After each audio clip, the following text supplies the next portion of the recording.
Welcome to Acoustic Conversations, everybody. My name is Pete Wright, and I am sitting on the lovely Acoustic Conversations couch at the Acoustic Conversations studio with Kurt Siffert. Kurt, hello. Hey. Happy New Year, man. Happy New Year. It's 2010. Mm-hmm. It is 2010. Let me tell you what I learned. The National Association of Grammar, which I think is a real thing, their acronym is NAG, say that we've been saying the 2000s all wrong. It really is supposed to be 2010, 2009. 2009. Yeah. I like that. Yeah. Oh, God. No, please. Can I jump in? Please. This is is the uninvited guest. Good Lord. Why? Who is that guy at the piano? Who is this? We are sitting here thrilled for our first show to welcome Jake Oken-Berg. Yada, yada, yada. Now, what would you like to say, Jake? I was just thinking we should talk about years and how to, pronounce them for the rest of the hour. But That's fascinating. Someone pointed out, if 1862 that year, you wouldn't say 1862. You say 1862. But we've gotten into this whole zero thing, 2008, 2009, and people are fearing that we're going to do this for the next 100 years. Yes. Or at least 90. Well, that's true. 2000... That's right. It would mess everybody up. But what about the aughts? Back in 1900, they had the aughts. They did, and you know what? I think 2009 was much classier than 2010. More old-fashioned. I like it the aughts. It was old-fashioned. Where do you stand on the teens? Do you think the teens are going to be interesting for anybody, or really are we just looking forward to the Roaring 20s? I'm sort of a revisionist. I'm kind of looking forward to this. Yeah. I'm going to start bootlegging some, backstoop hooch to practice for Prohibition. Because what were people even doing back in the teens back then? I don't think people were very happy at that time. No, they were not happy. They were very depressed. When was Gangs of New York? Because I just saw that movie, and those people were generally aggravated. And that's how it was every day in every neighborhood across America. See, that's a voice of reason right there. So, Jake Oken-Berg, thank you. Deepest thanks for joining us on our very first show of whatever season this is, our new season of Acoustic Conversations, because, for many reasons. First of all, rugged good looks, as I think we've covered. And second, you are only our second piano player. Is this true? This is the truth. This is true. We've had Lisa Forkish, and you're the first male pianist. So, Jake Oken-Berg, you are... Can we talk first about how you decided you wanted to do this whole music thing? Because there was a while where you were, shall we say, dabbling in politics? Fully immersed is probably more accurate. Okay. Where did just give me a little bit of background. I don't want to spend a whole, hour talking about your political history, but just how did you end up here? Two loves for my whole life, politics and music. Honestly, when I was 5, my parents brought in a upright piano that they had bought from a friend, I think for $700, something like that. And I started playing on it and writing songs at that age. And just within a year or two after that, I was trying my best to figure out what was on the front page of the newspaper at breakfast every day, starting to argue with my dad about issues in first grade. He likes to antagonize like that. It's good for... I'm not sure what it's good for, maybe debating. And they've always been dual loves, but at different points in my life, one or the other has popped up and been more present. And definitely during college and right after, it was all about politics. I actually ran for mayor smack dab in the middle of my sophomore year. I took off my spring semester of my sophomore year. End of 99, beginning of 2000, January through May of 2000, I ran for mayor of Portland. And in the last time that Vera Katz ran for mayor for re-election, she was running for the third time. Now, just about that, I'm just curious. Was that something that started off as a lark, and then it became bigger? Or when in that process was it funny? You have rephrased the question I probably received the most when I was 19. Margie Belay, who still writes for the Oregonian, she broke the story in terms of major news, and then it got picked up, and I was on things like the CBS Early Morning Show, and Paul Azan used to be on Fox News, and then that was the question that was always asked: what bet did you lose? Yeah. What drugs might have you been on? And my answer is really simple. I'm just a dork when it comes to politics. I mean, maybe with other things too, but definitely with politics. Anyone will attest, my family, my friends, my girlfriend, I spend hours a day reading about issues, local, state, national, international. I love it. I can't get enough. And here I am as an intern for former Commissioner Eric Sten in the summer of '99, and this mayoral election is coming up the next year. And I'm asking around, so who's going to challenge the mayor? I know there's a lot of ideas that people have, and she's doing a good job in some areas, but there's other areas where people are just ticked off. We want a good debate. And every name of the usual suspects that might jump in, a sitting commissioner or someone with the county or a business person or a nonprofit leader or who knows, someone crazy enough to run against a mayor, they all cross their names off the list. And so I decided that summer of '99 that I was going to run for mayor. No one put me up to it but myself. And my dad signed on right away. He supported me. My mom took a couple weeks of convincing. She wasn't exactly sure, but after I showed her my platform and the website I was building and how I was going to get volunteers on my campaign plan and how darn dorky serious I was, she ended up becoming my biggest volunteer, and I think she knocked on more doors than I did. What about running for mayor and being fully immersed in the political process did you learn that has helped you in your burgeoning music career? About everything. Actually, it may sound like a silly open-ended question, but in this day and age where less and less people are getting major record contracts, and even when you do, that doesn't guarantee anything, but maybe being in debt for several years and owing a lot of money, you have to do it yourself. It's like a political campaign.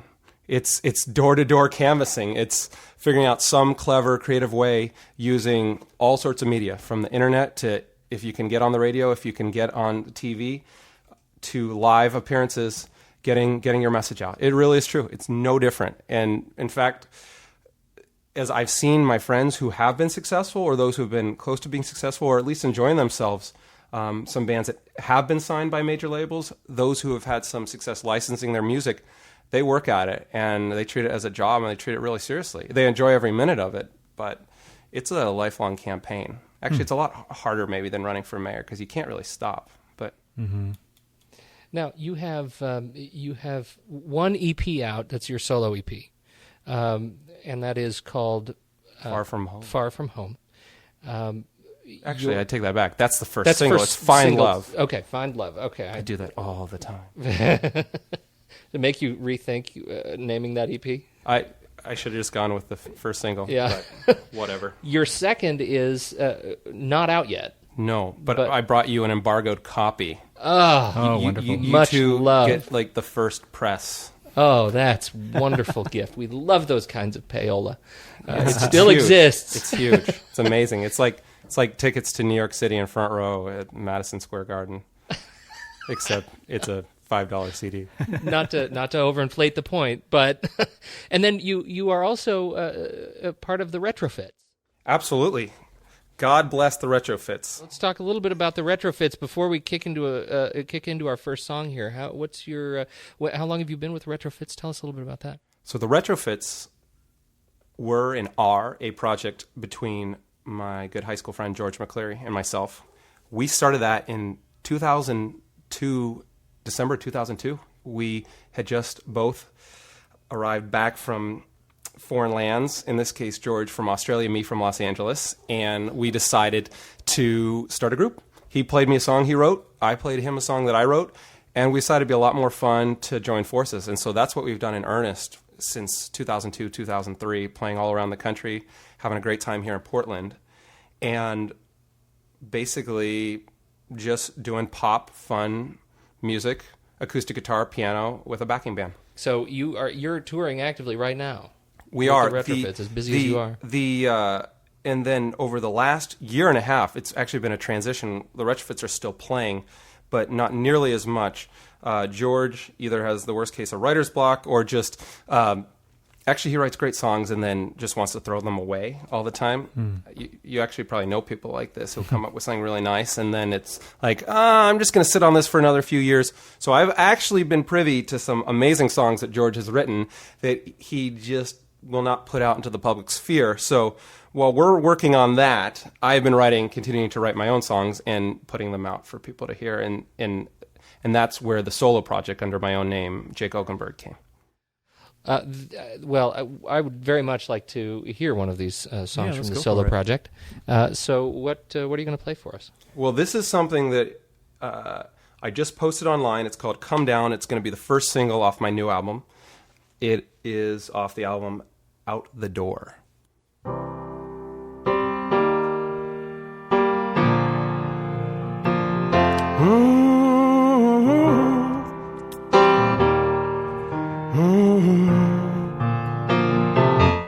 We were headed for trouble before the West was won.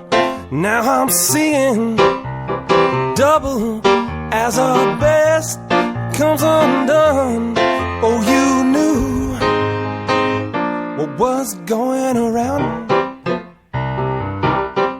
Oh, you knew what was going on before it all came down. And I won't be the only one that tries to make things right. Come on, people, now, turn on the lights.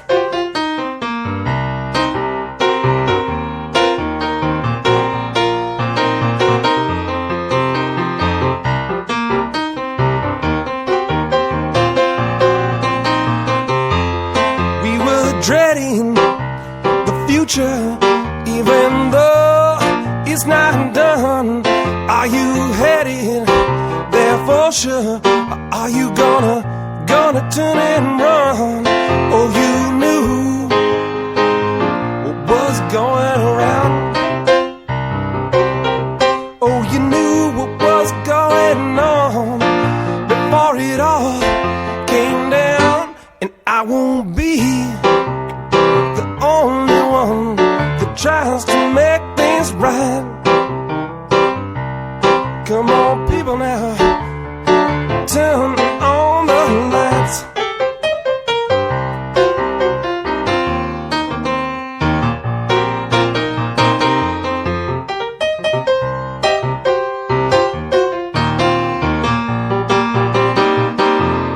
Oh, you knew what was going around. Oh, you knew what was going on before it all came down. And I won't be the only one that tries to make things right. Come on, people, now, turn on the light. The end's not near, but it's getting here. Open up your eyes.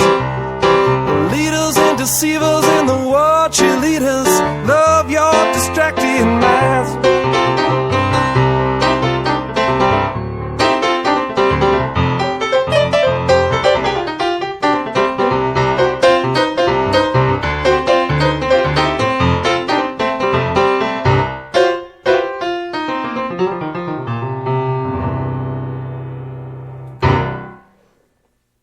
That is All right. terrific. Nice. That is terrific. That must have is been a fun to write. Did you have fun fantastic writing that song. one too? Absolutely. Yeah.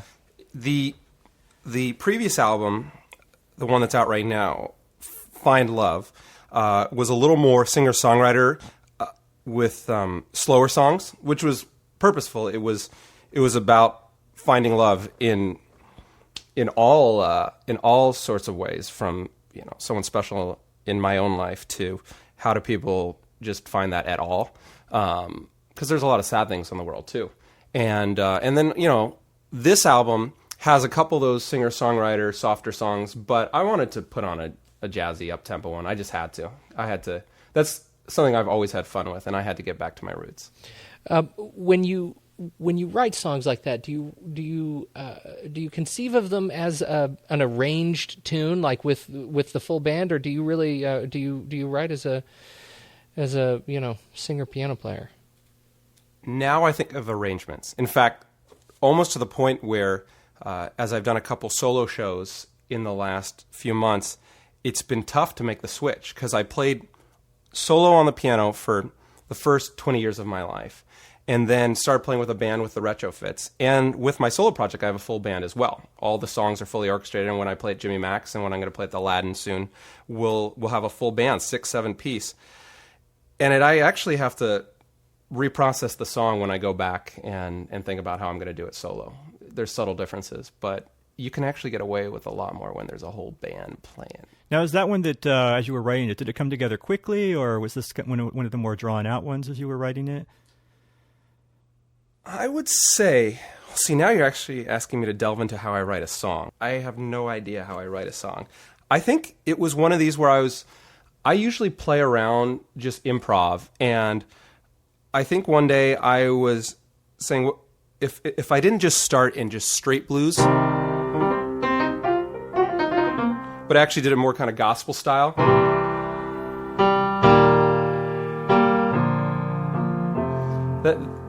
and then all of a sudden I was like, okay, that's the vibe. Yeah. Where do I go from here? But there are actually a couple different versions of that song floating around in terms of the chorus. It used to be like this straight ahead rock song when you got to the chorus with almost a disco,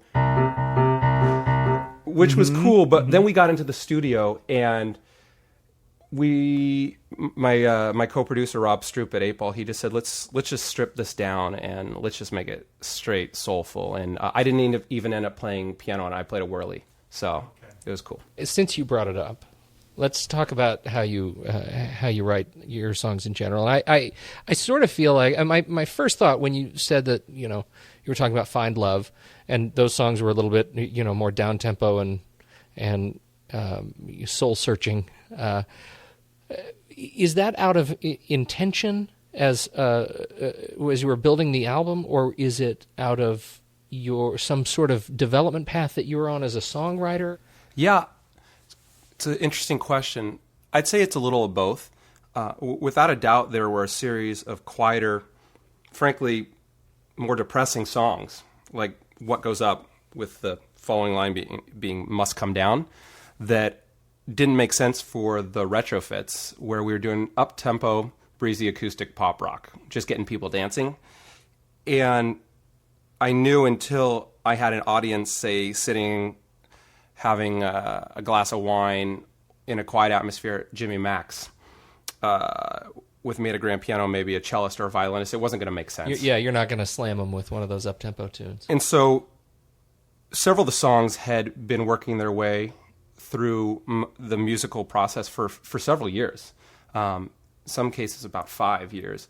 The first single off the album, Far From Home, however, was a very inspired piece. I actually wrote it for Maggie Brown, who's in the band My Favorite Everything, after her husband, who's the bass player, passed away from cancer at age 30, and that was situational. That was what was in my life, and I wanted to write about it.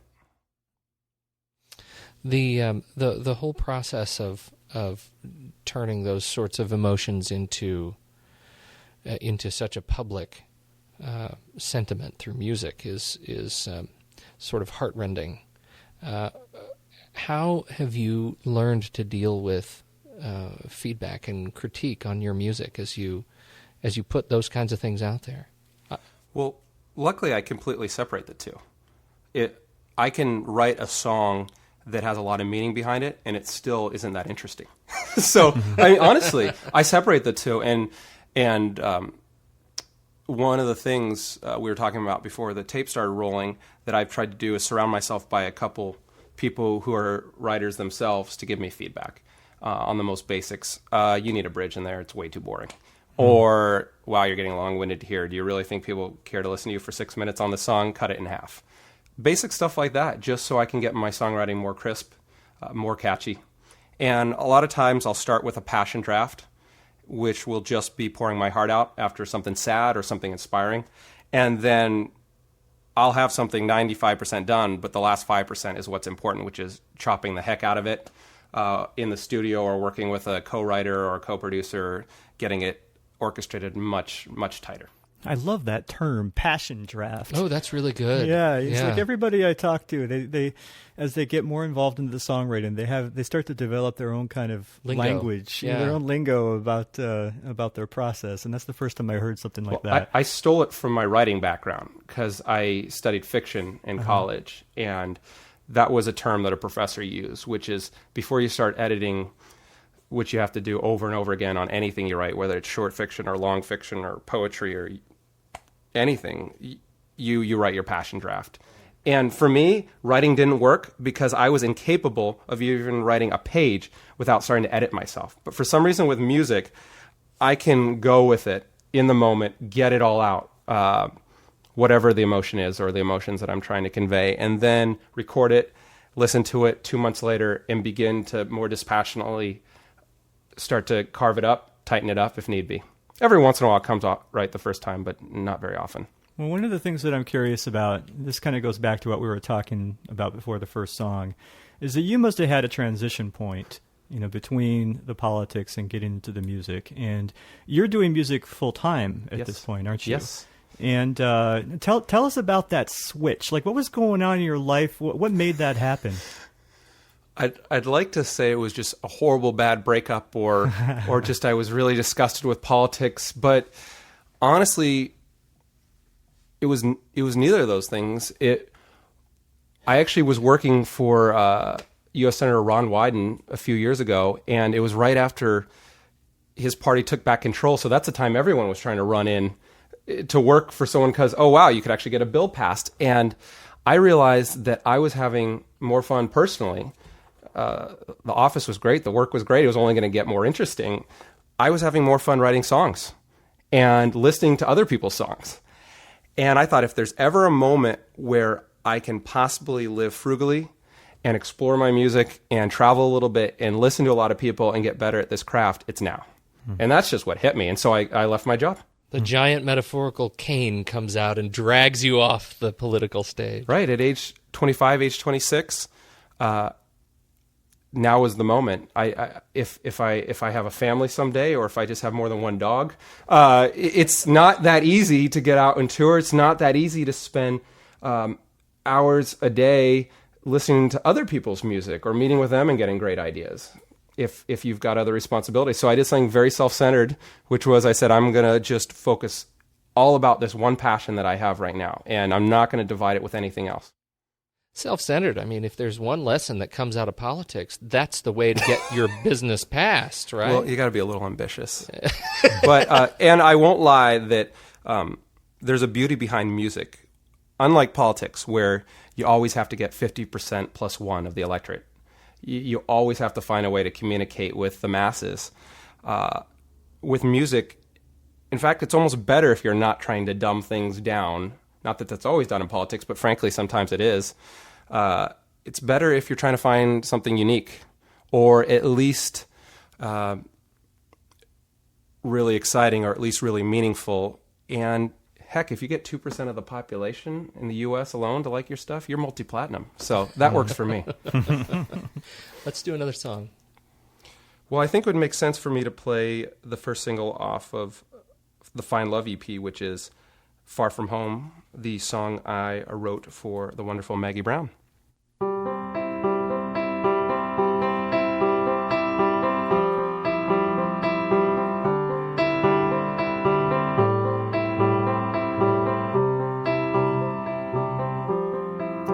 Look what you have done.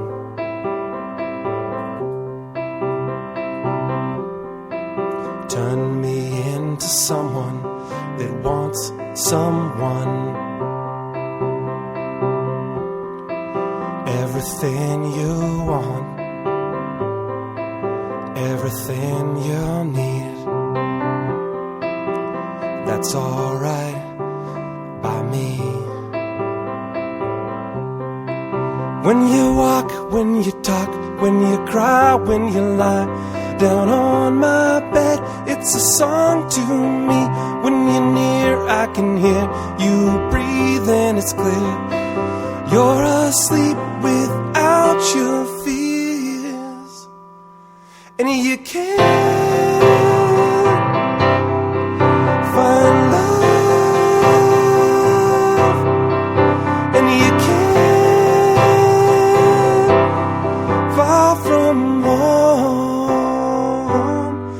far from home.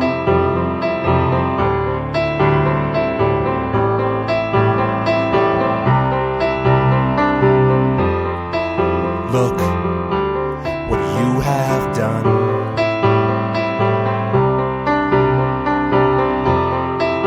Your mind's no longer on the run. In June,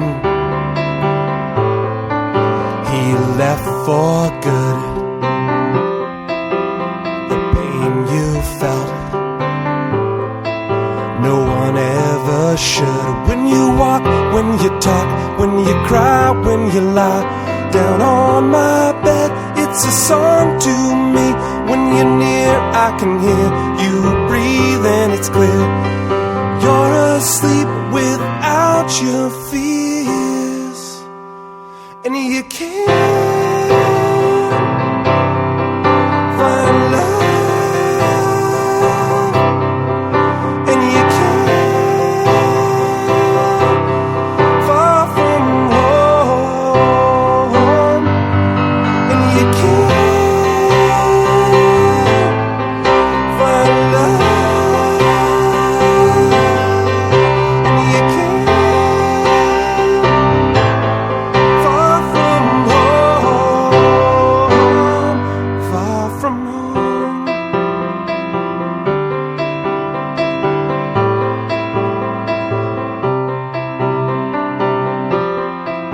Look what you have done.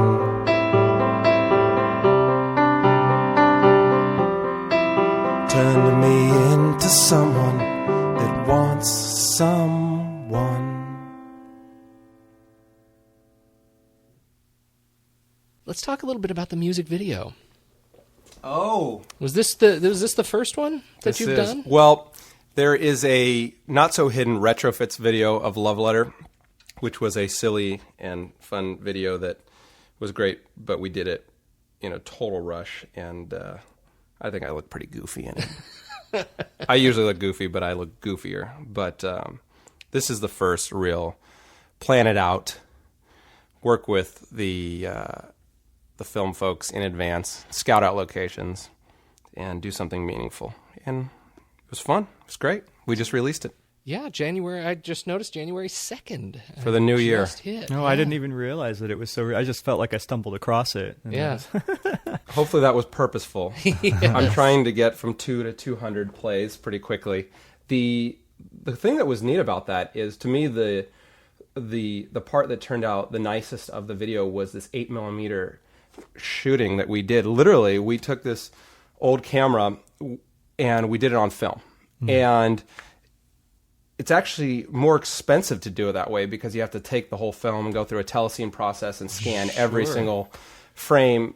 And the director, Devin Lyon from Lyon Films, he wanted to just test this out and see how it would look. And so he just gave us the camera for an afternoon, and we went around Portland on a really ugly day. Actually, I believe it was a year ago in January. We were out on Savi's Island where we're just in mist, and we're going over the St. John's Bridge where it's all fog. Every once in a while we'd get a little bit of light shooting through.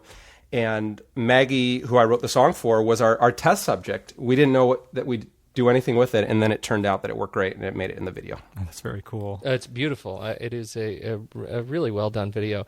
How do you feel about the process of turning your music into moving images? Do you feel like it captured? It's not fun for me at all. Really? I like hiding behind the microphone, and there's something where I feel I can let loose more. But in a video, they had to coax out of me. I'm a pretty emphatic and pretty excitable person, but when the cameras were rolling, they actually had to coax me into being a little more animated. Because if anything, That seems stunning to me. I know. Get me started on a political subject, which I won't do now because this is about music, and I would bore everyone anyway. Or even talking about music in general, I get really excited. But when the cameras were rolling, I don't know. I wanted to dive into the piano at Jimmy Mac's, or we shot part of it at the house I grew up in, the old upright that I started writing the song on. And I just wanted to duck behind that. And I was blank with my face most of the time. They needed more expression. So I swear they must have had 8 hours of film and only about 10 minutes that worked. And our editor found this, Phil Incorvaya. He does cool stuff around town. He does some stuff with the Live Wire folks. And when he got to the footage, he realized there was this nice story we were already telling without completely knowing it, which was we have the first scene where it's just me at my piano, and we just see the images of Maggie, the I guess the protagonist in the short film, walking around, and then we meet later on at the jazz club where she's actually in the audience. And at that point, I was able to come alive more because the song was for her. I was able to look at her and sing to her. It wasn't just pretending in the camera that I was speaking to someone who wasn't there. You say you're trying to get from 2 to 200 plays pretty quick. What does the music video do for you and your music business? Well, I don't think I'm putting myself down, but I don't think I'm doing something terribly innovative in my style of music. I mean, at this point in music culture, there are so many sounds, so many genres out there that, to me, as important to the style of playing, unless you are just the best piano player in your field in jazz or in classical or you name it, it's your ability to tell a story and then get that story out there. And if you look in politics, the campaigns that do well are people who create a narrative around what they're doing. Obviously, a big one last year was change, but it could be about their humble upbringing, or that we need, a government that's more about the family or something. People create a narrative. Well, with my music, I do have a narrative. It's stories from my life and stories that have meant something to me. And to me, the music is that vehicle, and I have to now work to get it out to people. The video helps doing that. And in fact, it helps doing that more than just if you heard a 30-second clip with no context. Mm-hmm. I think these songs become a lot more meaningful when you know they're about someone dying of cancer and that they've moved from rural Missouri to Portland with their band, and now they see that potentially imploding. What do you do? And when you get that backstory behind it, I think it packs a little more punch. One of the things that's been interesting about the show is that we've had a bunch of different people come in, and they've all been at different stages of their musical career. And one of the things that's been fascinating to me is not only hearing how their definition of musical success is different from each other, but also how their own definition of musical success has changed as their career has gone on. And so I guess I'm curious, what kind of things are you doing musically right now that feel comfortable to you? What kind of things feel like it would be like the next big step for you? And where do you want to go? I mean, not to get too job interview-ish here, but... What are you doing with your life, right, Jacob? Exactly. I see here you've recorded this. Wow, that's a big question. Well, let me dive into it from this standpoint. I just read a great summation of the last 10 years by one of the music editors at New York Times. And he talked about the 2000s, how unless you had a running start with some major label backing you when CD sales weren't massively decreasing, or you found a way to get people's attention during the 80s or 90s or even before, a lot of 2000 was about starting that process of do-it-yourself. And frankly, he used the term getting back to the musical troubadour, the way it's always been, touring, having something to say in a live environment. That is the one thing that really you can't completely replicate anywhere else. Mm-hmm. So that I think that's one of the things that the singer-songwriter and the musician still has, is playing something live, telling a story. And for me, I've been really fortunate that the Portland community has been very supportive of my music. So on one hand, we've had great success with the retrofits and now my solo project, and having people come to our shows, selling out the Doug Fir, selling out smaller venues. And there's been great people around town like Thomas Lauderdale from Pink Martini, who at a very young point in my music career allowed me to open for him at the Crystal Ballroom for a sold-out show. And those things are great. But at the same time, as most of the people you interview will tell you, we're not making a dime off this. Mm-hmm. And so the fun question for me, and it is fun because we're all entrepreneurs, is how can you keep doing your passion and make a little money off of it? And I love the notion of the musician troubadour going around telling their story, playing their music. And there's at no point in my career would I see that as ever being over. Mm-hmm. I hope to get better technically, get better in terms of telling my story, get better in terms of the people I involve myself with musically every year. And so I don't really know where I am in that. To me, it's just this ever continuing line up that where you try and progress and try and learn and really have a good time. Was that way too ephemeral? Was that way too philosophical? No, I particularly resonate with the fact that you use the word entrepreneur. I think that's the first time anybody has come on the show and actually said the word. It's one of those concepts that you get back to the fact that you are running a business, and this is the start of your music empire. Yeah. And that's sort of how I look at it. Like, this is, from here to, your estate in the Palisades, or your next guest shot as a judge on, that singing show. Right? The sing-off. Ben Folds doing the sing-off. Well, and the cool thing about this business, you used to, even 10 years ago, a lot of people really were looking for that one big break where, oh gosh, that A&R person will put me in front of the president at so-and-so records and I'll get this huge advance and then I'll be famous and then I'll be a musician for the rest of my life. Well, even those people who had had those kind of breaks will tell you that that's not exactly how... You may have gotten famous, but you were still broke, right? Or and bankrupt. And don't get me wrong, I would love to play stadiums. I would love to sell 100,000 records, let alone 10,000. But what I would love to do more is have a great following and be able to make this my lifelong pursuit. And if you start looking in those terms, which I think most musicians are, all of a sudden you're thinking about, how can I get 200 people to every show? Mm-hmm. Which is a lot, but it would, if you could get 200 or 300 people at, several metro areas on the West Coast and build it from there, if you can start getting a loyal following, then there might be something you could build yourself. No small business person is going to try and create something overnight. It just doesn't work that way. It's so rare that you have that hit product that is big worldwide overnight. Why would you think that way with your music? And once you take a step back and are more about the journey you're taking, which again, I'm getting all ephemeral, it's really fun and it's not a big freak out fest in terms of what I'm trying to do.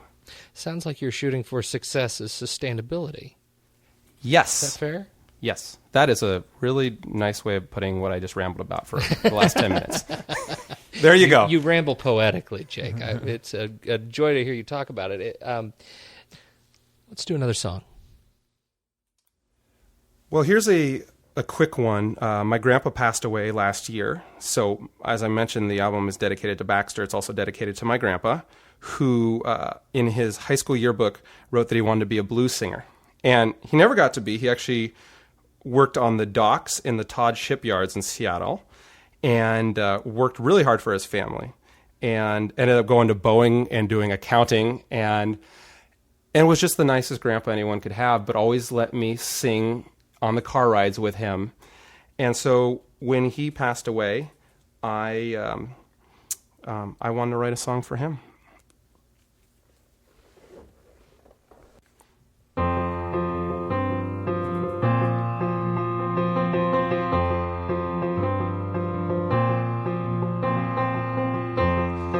Been stuck down, twisted up and pounded out, watching in front of me, the last thing I want to be. And I'll turn around and walk about now, 'cause there's nothing left but final breaths now. And you will see the part of me that never could come out. And I'll turn around and hold you now.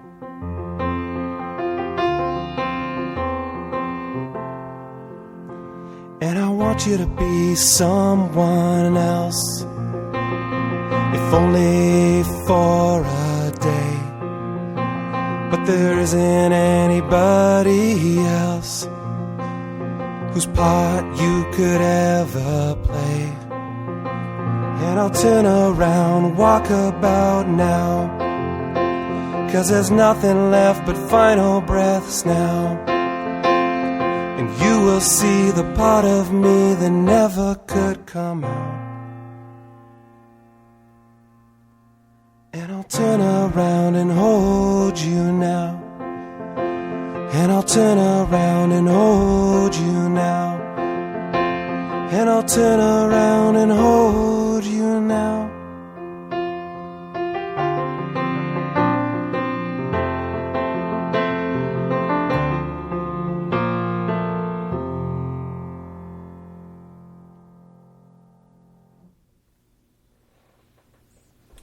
That's beautiful. Very nice. That's a nice, beautiful. Yeah. So Skip Von Kuske, a great cellist who has his own solo project and plays with the Portland Cello Project, joined me in the studio on that song, and I just love how it turned out. That is beautiful. That's one of those songs where I like playing it solo, but I love it with the strings and a little slide guitar. Mm-hmm. What sort of tools do you use on a day-to-day basis to develop your business plan to get your music out there? I mean, what are you shooting for tactically without giving away the farm? I don't know how much is. No, I mean, I discuss this topic with friends, musicians, competitors. There's no real competitors in music though, because it's not a zero-sum game. That's the cool thing. People sometimes I think get jealous when there's another. I've seen this from a couple of musicians, especially who get caught up doing the LA thing. Or even the New York City thing, where they're really trying to be in an entertainment area, getting signed or getting the right management or the right entertainment attorney. But good God, if you're in Portland, why wouldn't you be happy? I mean, anywhere for that matter, if someone else figures out some really cool way to get their music exposed. There are plenty of people in the world who want to hear music and more music. So no trade secrets here. The biggest thing, I think, is getting more precise about the internet. People thought it'd be the holy grail for if it would just expose work to the masses. Well, yeah, and now there's a whole bunch of music out there. And so it becomes questions of how do you filter it? How do you trust what you hear? And I actually think having 100 fans on Facebook is more important than having 10,000 fans on MySpace, for example. Why so? Because Facebook started off in its pure sense as social networking. Friend to friend, college student to college student, actually, when it truly started. So it was used more about, here's this cool photo, or here's where I am right now, or here's what I'm doing tonight. And just a way to keep track of what friends think. Trusted circles. MySpace quickly spun out of control, and it was whoever will add you, who can have the coolest picture, the silliest thing, how many plays, including how many plays can you find a computer program to generate for you without it actually being meaningful. And I quickly learned that I would send out to 5,000 people on the Retrofizz list, and we'd have 2 people show up at a show. Or you have 100 friends on Facebook that are actually friends who know you through a circle. And 80 of them show up. And 80 of them show up, absolutely. So to me, it's getting more and more precise about what the circle is, how they know you, how they've heard your music. And for instance, just in the last few days with the music video, people who know Maggie Brown, might know her from her other bands, had the chance to see that video and then hear what my music was about. That to me is a lot more meaningful than, ooh, add me and overinflate my online friends. So getting really precise about the internet and how you use it is my big not so secret plan. And I think a lot of people are trying to do that. Okay, so in a not unrelated question, how does your business plan drive your ability to create music or drive the decisions you make in your songwriting? So I spoke about the passion draft. At that point, it doesn't at all. I will pour out whatever emotion, anger, excitement, musical thought I have at the moment, and that's where it'll go. And I'll do a quick taping of it onto my built-in microphone on my MacBook. and that's where it goes. The business side comes in when I think about what 5 songs could I put on an album, or what single could I try and push to get in a film, and then the commercial side clicks in. Or the best thing yet, what song did I write completely from a passion standpoint because it meant something to me, but could connect in something else? I'm trying to get a song I wrote about my dog dying onto a film that I heard that is being made about a dog. So I wrote it when I was really, really sad about our great dog Baxter. Actually, I dedicated this next album to him. Oh, that's great. But at some point, if it found its way into a film that was about a dog, there you go. Sweet redemption, Baxter. Sweet redemption. There you go. Then you get the emotion and the commercial success. So that's how it works. You seem like a very focused guy to me. And you mean anal? Is this instinctive, or is this something that you've had to work at a lot? I'm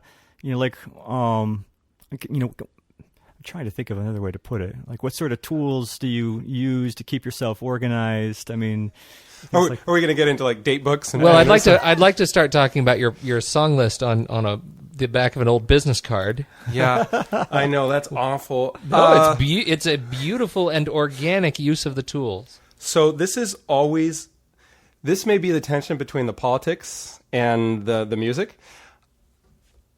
I have always had the left brain, I believe, right? Creativity, kind of emotional response, get really excited or upset about it. And that's where a lot of just going for it music comes from. And then I've had this side of me that is just the ridiculous guy that wants to read boring articles on some topic, write a summary of it, even though I don't have to turn in a paper for any class or something like this. I don't know. They're both part of me. My siblings can attest to it. They love me and probably are annoyed by me constantly. I know. That's just how I am. And I just try and be honest. Yeah. There you go. But that doesn't quite get to the question of motivation. And that is, I think, something that I'm really interested in as a songwriter. When you are, as focused as you might be or be working to be on building your business and working toward the house in the Palisades, what do you do? It would be a house in the West Hills, like Art Alexaka said. All right. What do you do to wake up every day and not be sort of prey to the whimsies of inspiration and actually create? So, 2 quick thoughts. One, I'm naturally driven. People asked me after I ran for mayor at 19, like, would you ever run again?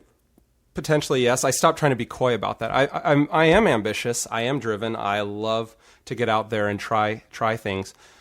The beauty about channeling that with music is, to me, it's a completely open landscape where I get to create a lot of the path myself. And so that excitement is almost intrinsic, where you wake up every day and you think about, okay, I wrote this song, or I have this piece of a song. What am I going to do with it? When am I going to finish it? Who will play on it with me? What genre do I want to ultimately make it? And then how the heck am I going to get anyone to listen to it? So you're working through those details as you're creating these tunes.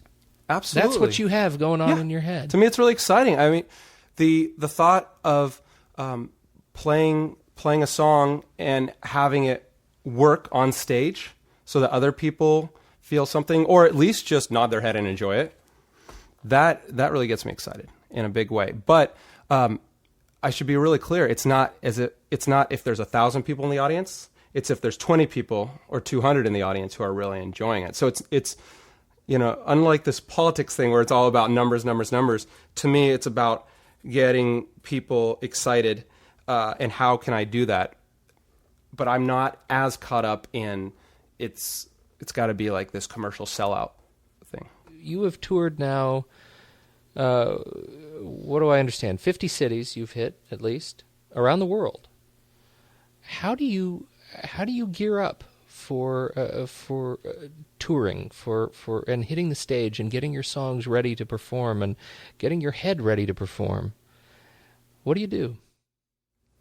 Well, the cool thing about this stage of my career, except for a couple big shows in Portland and a few lucky breaks here and there, most of the time you're talking about small venues, which is the life of a new songwriter, and which means one of two things: you're either going to really get to make a connection with someone because there's not going to be that many people there, right, or all eyes will be on you, or they're not going to be listening at all.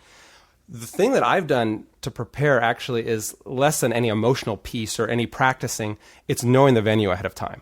So if we are going into a situation where it's a bar-like atmosphere, I make sure I'm not going solo, and I make sure I'm not trying to do the songs about someone passing away. I may throw something in there later once I've captured someone's attention, but I'm going to rock out. Mm-hmm, and sure. I'm going to bring my drummer and my bass player, and we're going to have some fun. And that's actually the best thing that I've done for myself is, as I've toured with the Retrofits and then solo, is realizing what I'm getting into before I go. And there's been a couple times where I've said, I'm not doing this solo. It just won't make sense. No one's going to listen to me. It's going to be awful. And there's been a few times where I'm like, it's not worth bringing the whole band for this type of small, intimate venue. Mm-hmm. So that's the biggest thing that I do to get ready before I go. When we did one tour with the Retrofits about 2 years ago, we hit 20 cities in 24 days. And we did 10,000 miles. It was crazy. But we still did a great job of getting on the internet and finding the images and figuring out what kind of venues we were going into beforehand and tailoring our sets accordingly. Prudent lessons from the road, man. So let's do another song. Well, one of the themes on my new album, called Out the Door, and this song is called Out the Door. It's how I named the album, is about trust. I was not a relationship guy for many years. Like, my longest dating was maybe like a month, that kind of thing. I was more into my music and politics, right? I just couldn't, find a nice person. But I've been in this great relationship for 2.5 years, but as I see people get divorced, as I see people have unhappy relationships, as I see people try and have happy relationships, this whole idea of trust came out. And so there's 2 songs on the new album. One is called Some Things Keep, and then another is called Out the Door, and both are about trust in relationships. Set to a poppy tempo.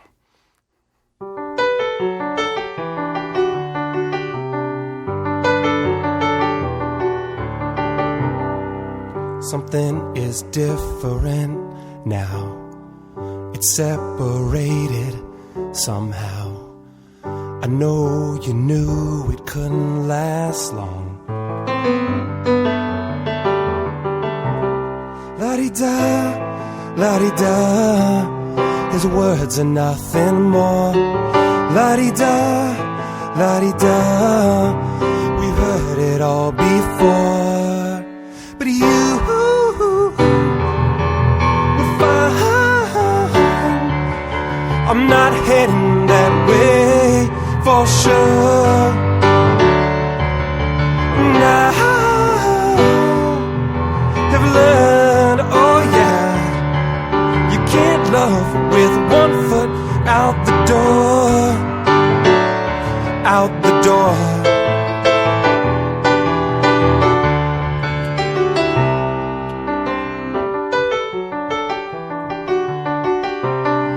Something is parallel now, exact same rules in a new house. I know you knew it was the old song. La-di-da, la-di-da. His words are nothing more. La-di-da, la-di-da. We've heard it all before. But you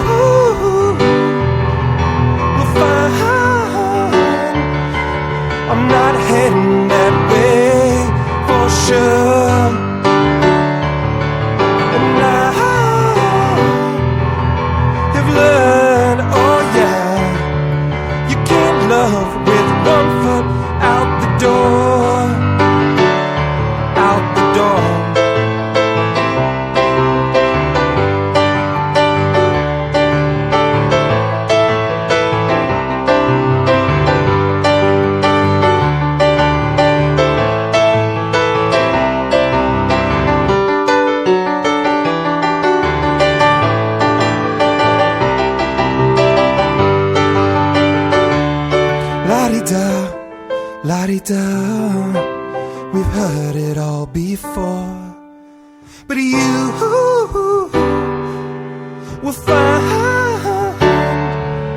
I'm not heading that way for sure. Oh yeah.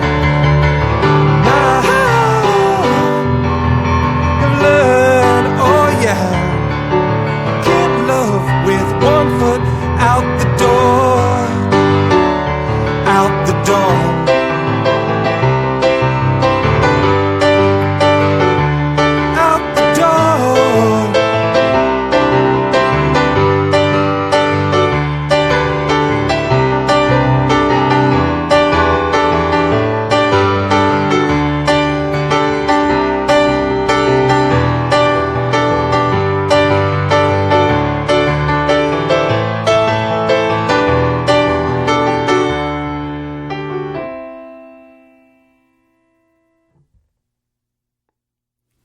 Outstanding. Very nice. Out the Door from the new album by the same name.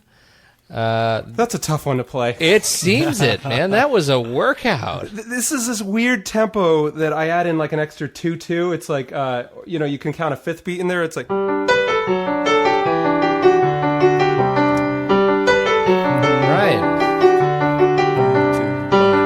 And it's like, okay. You just trying to hurt yourself when I you was trying to hurt my drummer. like that? You got some interesting stuff in there. I mean, like the phrases, you got 5-bar phrases and some of the verse. It's really fun. I'm very excited. Actually, maybe in conjunction when this podcast, when this internet broadcast goes out, I may post that song with the full drums and full orchestration because it's kind of over the top in a good way. Nice. Very much looking forward to that. I get the feeling as we wind down the show that you... there isn't really a song Jake and real world Jake. The dramatic Jake that you write songs about, the Jake in your head who wears a fedora and carries a whip. That's actually, what all my songs are about. There's a song about poor Baxter, but you were wearing a fedora and carrying a whip at the time. Uh-oh. Well, is there do you discern a difference when you're writing songs about stories of your life as somebody who does so? No. For some people, they express themselves through a blog, or they have no problem about tutoring their life to everyone, or spilling their guts over beers. For me, it's music. That's where I share the most pressing things on my mind. Jake Oken-Berg, musical Twitterer. Yes. Another new phrase. We have a new tag. Jake, what does 2010 hold for you? Where will we find you throughout this year? Any big projects we have? We've got, obviously, new music coming out. So I'm releasing the new album, Out the Door, at the Aladdin Theater on Saturday, February 13th, which is going to be great.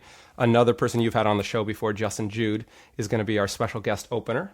And then another great band, Echo Hellstrom, is going to release a CD that night as well. And they're orchestral rock is what they call themselves. And so it's going to be a really fun night. And I'm going to try and get back up to Seattle to play a couple small shows. I did that last year. And I was just down in the Bay Area. And I'm going to be back there in July and hopefully this April to LA. So I am hoping for a little West Coast tour, maybe a couple of them. And more songwriting. Well, this has been a great conversation. We really deeply thank you for hanging out with us for the last hour and sharing a bit of your musical insights and experience. And I say thank you. Seriously, this is great. I love it. You've had great artists on, and it's an honor to be here and play some songs for you guys. Well, thank you very much. We appreciate that. We're hoping to keep it going. We are hoping, at least through January. We will. Yes, I just made it in. Where can you find us, Kurt? Where would you, if you were an internet wanderer, where would you go to find a show? Well, there like are a this? variety of places. I mean, you can come to acousticconversations.com. We will always have our most recent episode up on the front page, highlighted by Mr. Wright's photography. And you can always find us through iTunes. If you search for Acoustic Conversations on iTunes, you'll find our podcast there, where you can subscribe, and you can also drop us a star rating, preferably a higher one, the higher range, and give us a positive review. That'll help other people discover the show as well. And finally, we have a very well-used Twitter feed. No, we don't. We have a Twitter feed. But I do want to take a step back on the mechanics of the show. It's the first show of the new year. Let's go ahead and talk a little bit about how we do the songs. So if you just go to iTunes and you subscribe to the show, you will be able to download every episode we've done.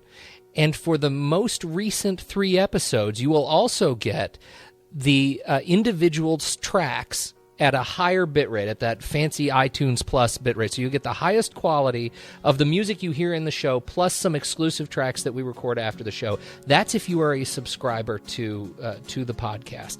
You will be notified of those tracks if you are a member of our Facebook group, or if you just subscribe to our mailing list, which you can find on our website, again, at acousticconversations.com. And we also do tweet when we have shows. When we remember, we tweet that. We'll try to get better we at should be that. better at that. Collectively, we should be better at that. Does that make sense? Did that make sense? That made perfect sense, Pete. Jake, anything else you'd like to plug, or while we're plugging?